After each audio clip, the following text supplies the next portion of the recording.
মানে শিয়াল। কে ফল কিড মানে সারো সাদা।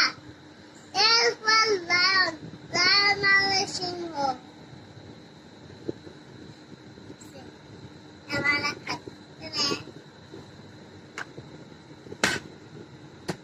এম ফর ম্যাঙ্গো মানে আম।